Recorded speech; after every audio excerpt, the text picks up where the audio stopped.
जी हाँ दोस्तों, तो आज की इस वीडियो में हम लोग डिस्कस करने वाले हैं यानी कैलकुलेट करने वाले हैं value of electric field intensity due to uniformly charged spherical shell. यानी हमारे पास कोई एक चार्ज्ड स्फेरिकल सेल होगा, उसके वजह से हम लोग value of electric field calculate करेंगे। एक बार स्फेरिकल सेल के बाहर कैलकुलेट करेंगे, एक बार स्फेरिकल सेल पर कैलकुलेट करेंगे, एक बार स्फेरिकल सेल के अंदर कैलकुलेट करेंगे। तो थोड़ा सा हम लोग कंसिडर कर लेते हैं। देखिए पहला कंडीशन है field outside the shell. Consider a thin spherical shell of radius r with centre O. इसके लिए सबसे पहले हम लोग एक सेल कंसीडर कर लेंगे जिसका कि रेडियस आर है और उसका सेंटर क्या होगा, ओ होगा। Let a charge plus q be distributed uniformly over the surface of shell. मान लेते हैं कि सेल के ऊपर जो वैल्यू ऑफ चार्ज है वो क्या है, प्लस क्यू है। अब हमें कैलकुलेट क्या करना है, इलेक्ट्रिक फील्ड इंटेंसिटी कैलकुलेट करना है किसी पॉइंट P पर, जो कि P क्या होगा, आउटसाइड द सेल होगा, क्योंकि कंडीशन क्या है, फील्ड आउटसाइड द सेल। तो आइए इसके लिए एक फिगर आपको एज्यूम कराते हैं। देखिए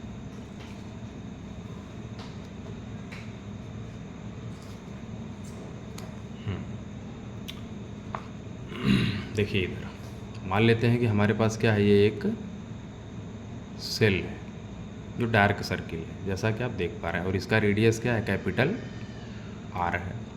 हम लोगों ने एक पॉइंट P कंसीडर कर लिया है जो कि आउटसाइड द सेल है, और इसी पॉइंट P पर हमें value of electric field calculate करना है।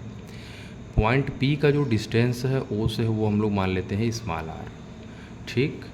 और ये जो पॉइंट P हम लोग कंसीडर किए हैं आउटसाइड द सेल, इसको डॉटेड लाइन से क्या करते हैं कि एक इमेजिनरी सेल कंसीडर करते हैं जिसको मान लेते हैं उसका एरिया S1 है, और एक छोटा सा एरिया यहाँ कंसीडर हम लोग कर लेंगे। क्योंकि पूरा एरिया S1 है तो थोड़ा सा एरिया DS मान लेते हैं, और इस एरिया का जो नॉर्मल वेक्टर होगा वो n कैप मान लेते हैं।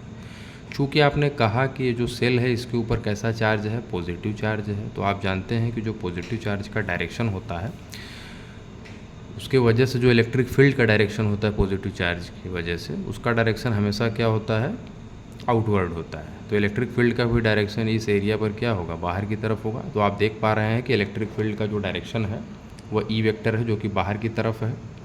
रेडियल वेक्टर भी आर कैप से रिप्रेजेंट किया गया इसके डायरेक्शन को, एरिया वेक्टर को एन कैप से। अब हम लोग क्या करेंगे, चूँकि हम लोग पढ़ रहे हैं एप्लीकेशन ऑफ गॉस थ्योरम, तो हम लोग करेंगे क्या कि गॉस थ्योरम को अप्लाई करेंगे। अब भाई गॉस थ्योरम को अप्लाई करके हमें पॉइंट P पर क्या करना है, वैल्यू ऑफ इलेक्ट्रिक फील्ड को कैलकुलेट करना है। तो अब चूँकि गॉस थ्योरम को अप्लाई करना है तो सबसे पहले हमें ये पता होना चाहिए कि गॉस थ्योरम क्या होता है। तो देखिए गॉस थ्योरम के फार्मूले से हम लोग जानते हैं कि closed integral of a closed surface area यानी closed surface E vector dot D S is equal to integral over, ये क्या है, ये जो गोला बना हुआ इंटीग्रल के बीच में इसको क्लोज्ड इंटीग्रल कहते हैं। और इसको देखते ही आपको समझ जाना है कि इंटीग्रेशन तो हो रहा है लेकिन कोई सरफेस है जो कि क्या है, क्लोज्ड है।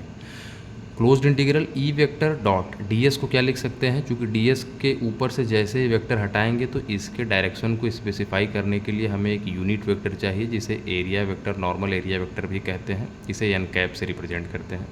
तो E vector dot n cap d s कर दिए इसके जगह पर। और हम लोग जानते हैं कि ये पूरा क्या होता है, इलेक्ट्रिक फ्लक्स होता है, और इलेक्ट्रिक फ्लक्स की वैल्यू क्या होती है, 1/ε0 times of the total charge Q content by that closed surface, यानी Q/ε0 के बराबर होता है।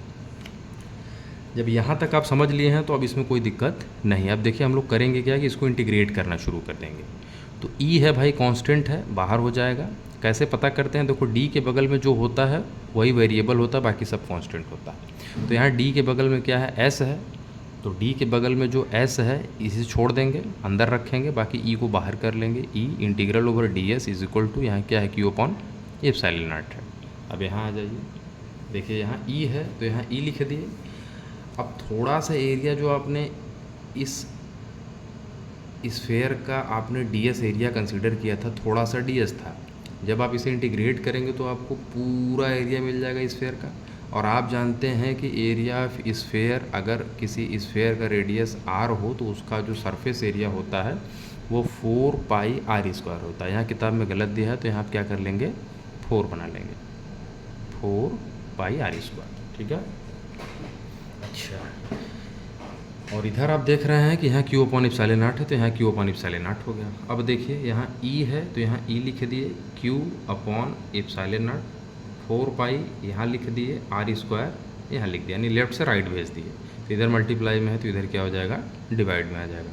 तो E is equal to q upon 4 pi epsilon naught are square. ये क्या है, यही तो है वैल्यू ऑफ इलेक्ट्रिक फील्ड, और इसी को हमें कैलकुलेट करना था with the help of Gauss application, यानी गॉस थ्योरम के हेल्प से हमें इसी को क्या करना था, इलेक्ट्रिक फील्ड को कैलकुलेट करना था।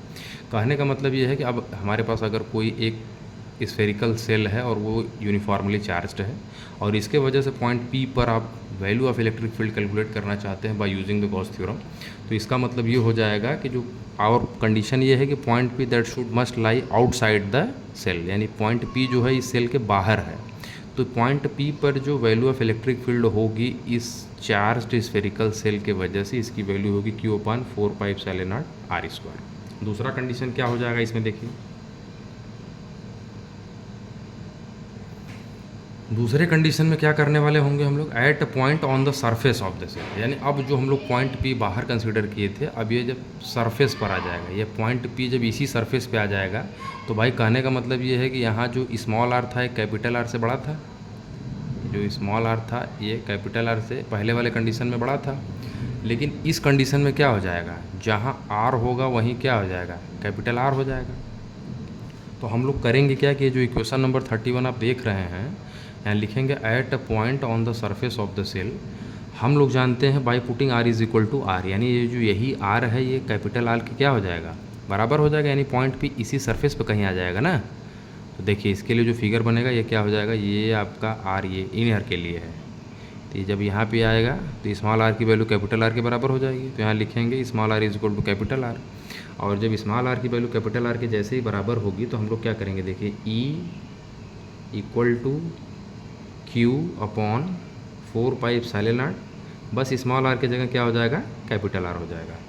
अब ये कह रहे हैं कि अगर if sigma is the surface density of charge on the shell, आप देख रहे हैं कि यहाँ पे चार्जों का डिस्ट्रीब्यूशन कैसा है, एरियल है, और एरियल डिस्ट्रीब्यूशन ऑफ चार्ज हमने आपको बताया है कि एरियल चार्ज डेंसिटी को रिप्रेजेंट करते हैं सिग्मा से, और इसकी वैल्यू किसके बराबर होती है, चार्ज पर यूनिट एरिया,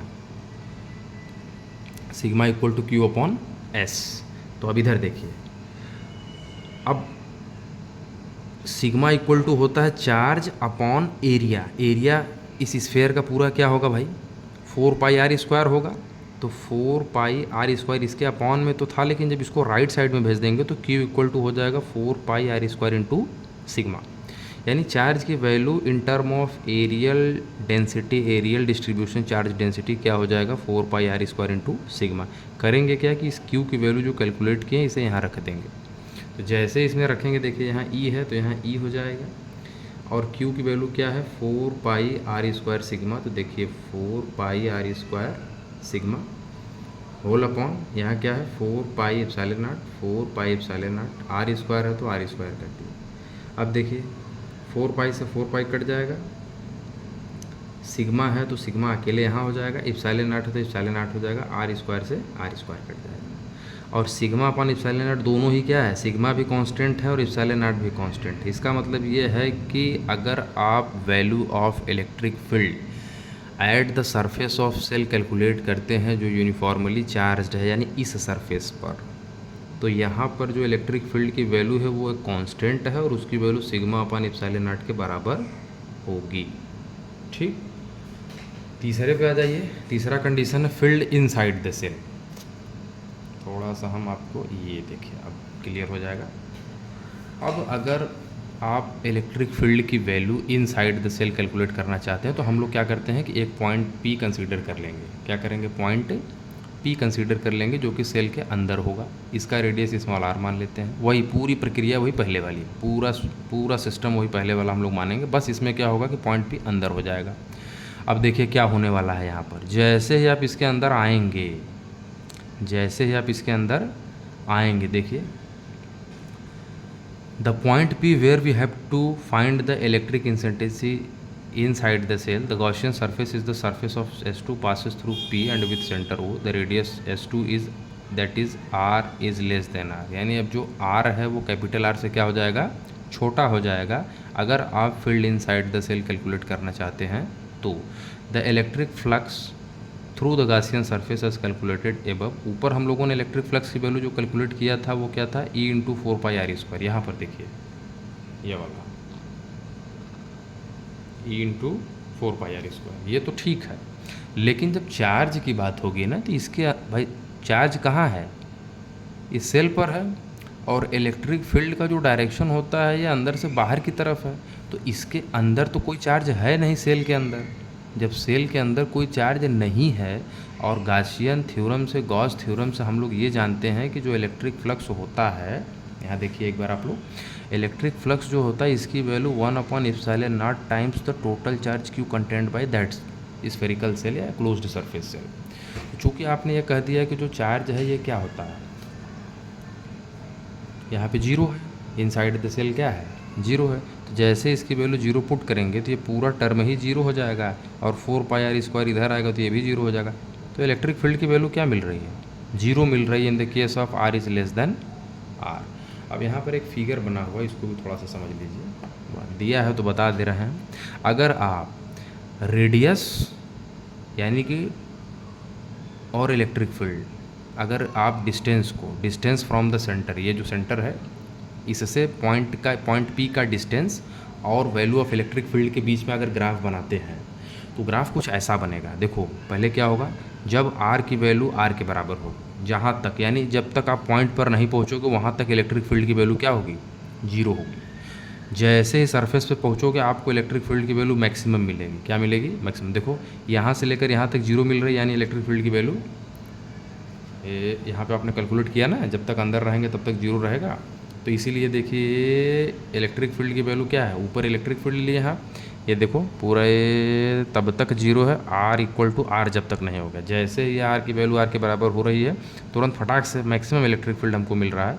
और फिर आप इस इक्वेशन को देखिए, यहाँ पे जो इलेक्ट्रिक फील्ड है वो इन्वर्सली प्रोपोर्शनल है square of the distance between the point and spherical charged surface, r² के इन्वर्सली प्रोपोर्शनल, यानी r रेडियस अगर बढ़ेगा तो इलेक्ट्रिक फील्ड घटेगा। इससे यही रिलेशन निकल के आ रहा है। तो अब यहाँ देखिए जैसे जैसे अब डिस्टेंस बढ़ेगा वैसे वैसे इलेक्ट्रिक फील्ड की वैल्यू क्या होगी, घटती चली जाएगी। तो ये ग्राफ को भी इस तरीके से हम लोगों ने समझ लिया। तो ये था एप्लीकेशन ऑफ गॉस थ्योरम, और कहाँ पे हम लोगों ने इसका इस्तेमाल किया था, to calculate the value of electric field due to uniformly charged spherical shell. ठीक है, और ये क्या कंडीशन इसका क्या था कि ये स्फेरिकल सेल हॉलो था, क्या था, खोखला था, अंदर से खोखला है। नेक्स्ट वीडियो में हम आपको बताएंगे कि हम लोग इलेक्ट्रिक फील्ड की वैल्यू कैलकुलेट करेंगे, लेकिन जो हमारे पास स्फेरिकल सेल होगा वो क्या होगा, हॉलो नहीं होगा, सॉलिड होगा। क्या होगा, सॉलिड होगा। हम उम्मीद करते हैं कि आप लोगों को वीडियो अच्छा लगा होगा। और इस बार मैंने किताब से इसलिए वीडियो बनाया है चूँकि जो नोटबुक पे मैं लिख के वीडियो बना रहा था वो काफ़ी ब्लर्ड, और कुछ बच्चों की शिकायत है कि सर क्लियर दिख नहीं रहा है, क्या लिखे हैं क्या लिखे हैं, दिख नहीं रहा है। इसके वजह से मैंने बुक से ही बना दिया है। संभवतः पूरी प्रयास है कि आप लोगों को ये वीडियो बहुत अच्छे से समझ में आया होगा।